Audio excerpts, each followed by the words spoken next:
Indonesia yang memiliki luas wilayah yang terbentang dari Sabang hingga Merauke, menyimpan banyak sumber daya alam.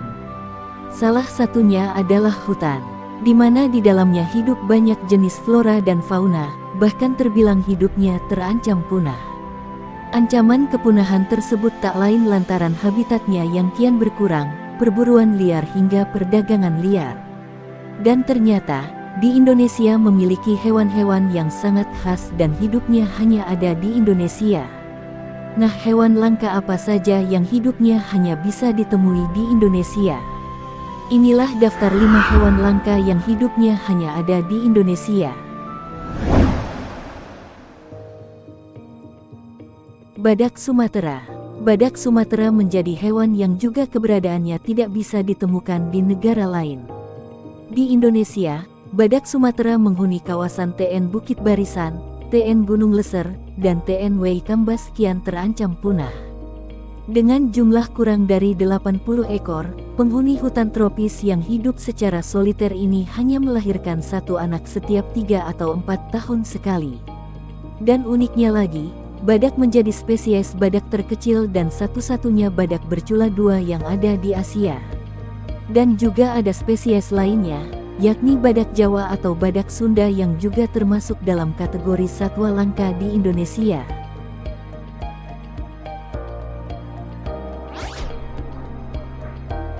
Tarsius, hewan unik dan langka ini ada di Selayar.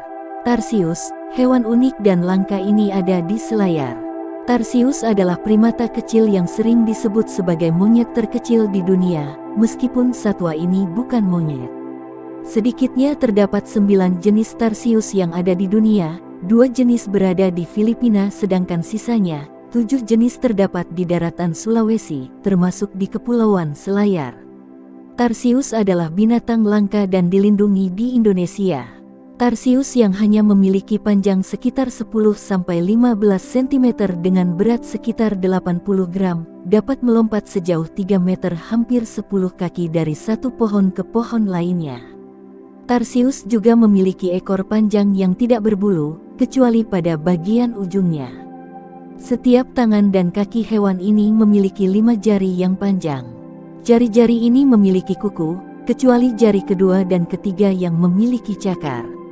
Tarsius pumilus atau pygmy tersier yang merupakan jenis tarsius terkecil hanya memiliki panjang tubuh antara 93-98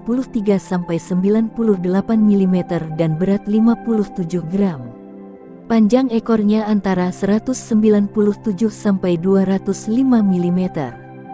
Keunikan lain tarsius adalah ukuran mata yang lebih besar ketimbang ukuran otaknya. Ukuran matanya yang besar ini sangat bermanfaat bagi makhluk nokturnal melakukan aktivitas pada malam hari ini sehingga mampu melihat dengan tajam dalam kegelapan malam. Tarsius juga memiliki kepala yang unik karena mampu berputar hingga 180 derajat ke kanan dan ke kiri seperti burung hantu. Telinga satwa langka ini pun mampu digerak-gerakkan untuk mendeteksi keberadaan mangsa. Tarsius berburu pada malam hari. Mangsa mereka yang paling utama adalah serangga seperti kecoa, jangkrik. Namun terkadang satwa yang dilindungi di Indonesia ini juga memangsa reptil kecil, burung, dan kelelawar. Selain di Selayar, tarsius dapat ditemui di wilayah Sulawesi lain seperti Suwu, Siau, Sangihe, dan Peleng. Di Taman Nasional Bantimurung dan Hutan Lindung Tangkoko di Bitung, Sulawesi Utara. Tarsius menghabiskan sebagian besar hidupnya di atas pohon. Hewan ini menandai pohon daerah teritori mereka dengan urin. Hewan ini bahkan tidur dan melahirkan dengan terus bergantung pada batang pohon. Tarsius tidak dapat berjalan di atas tanah, mereka melompat ketika berada di tanah. Populasi satwa langka tarsius, primata terkecil di dunia yang hidup di hutan-hutan Sulawesi diperkirakan tersisa 1.800. Ini menurun drastis jika dibandingkan 10 tahun terakhir. Penurunan populasi tarsius dikarenakan rusaknya hutan sebagai habitat utama mereka.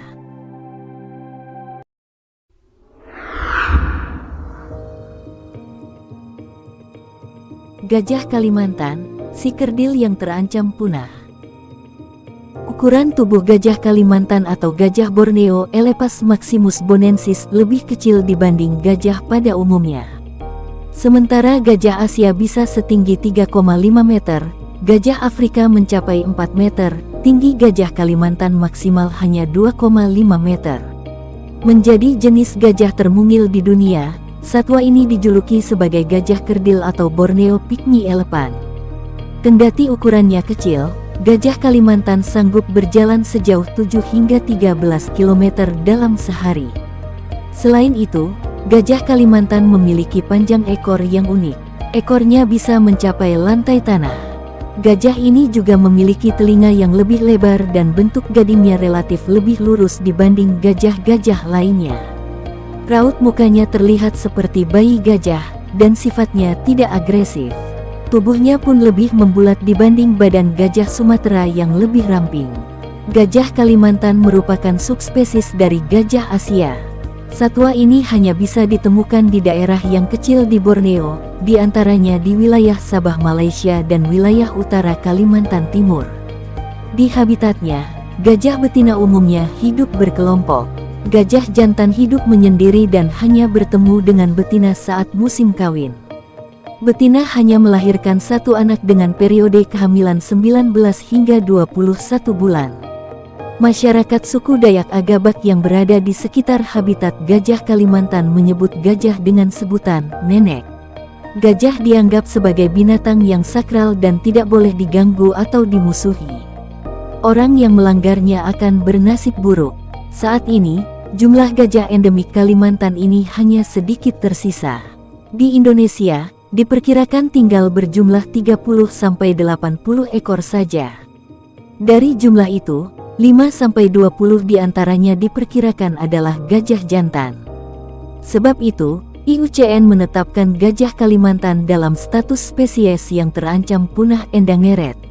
Habitat utama gajah di Kalimantan terdapat di Kecamatan Tulin Onsoy, Kabupaten Nunukan, Kalimantan Utara. Gajah Kalimantan tersebar di sekitar hulu Sungai Sebuku, Kalimantan Utara, yaitu di Sungai Agison dan Sungai Sibuda bagian barat serta Sungai Apan dan Sungai Tampilon di bagian timur.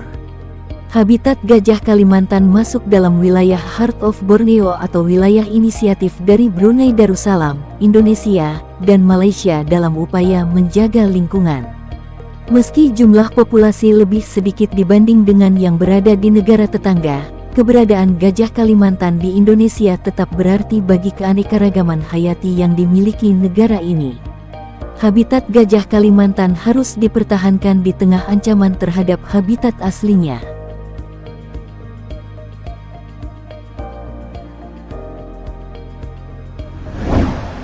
Untuk pertama kalinya sejak hampir 1 abad ilmuwan menemukan spesies baru kera besar di Sumatera. Namun populasi orangutan Tapanuli di hutan Batang Toru yang cuma berjumlah 800-an itu terancam oleh aktivitas manusia. Selama berabad-abad kelompok orangutan di hutan Batang Toru di Tapanuli hidup terisolir dari satwa sejenis yang hidup di Sumatera dan Kalimantan. Kini ilmuwan menemukan kera besar yang populasinya hanya berkisar 800 ekor tersebut sebagai spesies orangutan baru dan diberi nama Pongo tapanuliensis. Orangutan Tapanuli adalah penemuan spesies kera besar teranyar sejak hampir 1 abad terakhir. Dalam publikasinya di jurnal ilmiah Karen Biologi, ilmuwan mencatat habitat orangutan Tapanuli kian terdesak oleh aktivitas manusia. Mereka hidup terpisah-pisah dalam kelompok kecil. Salah satu keunikan terbesar adalah bahwa secara taksonomi orangutan Tapanuli lebih dekat dengan orangutan Kalimantan ketimbang satwa sejenis yang hidup di Sumatera. Penelitian berdasarkan analisa tengkorak pejantan dewasa yang tewas dalam konflik dengan penduduk desa. Studi genetika mengindikasikan orangutan Tapanuli dalam evolusinya berpisah dengan jenis orangutan lain sekitar 3,4 juta tahun silam. Bukti kekejaman manusia pada orangutan. Rumah mereka dibabat dan dibakar pebisnis kelapa sawit. Para induk dibunuh pemburu.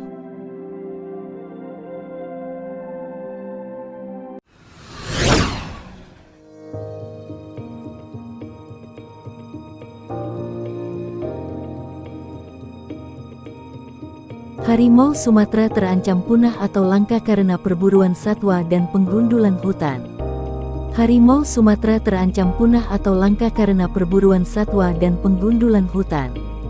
Harimau Sumatera, yang dikenal dengan nama Latin Panthera tigris sumatrae ini pun berstatus kritis atau critically endangered.